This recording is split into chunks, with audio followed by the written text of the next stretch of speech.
Also, people who hadn't made the decision to migrate, that is, children who were born there, as they grew up, often didn't feel the same intense fervour that their parents had felt. They hadn't been through it all. They hadn't lived in England. They hadn't witnessed what appeared to their fathers as the corruptions of the Church of England.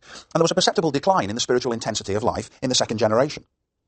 When they grew up and had children of their own, what were the churches going to do? If they didn't give testimony of their own conversion and didn't join the church, fewer and fewer people were going to be church members, and that would have adverse political consequences, since church membership was a prerequisite for participation in political life.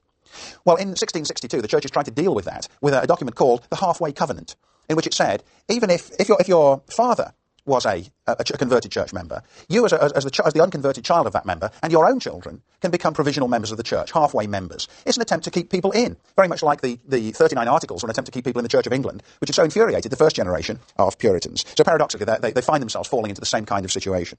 Although I should emphasise that New England was still a very much more religiously energetic place at that time than England.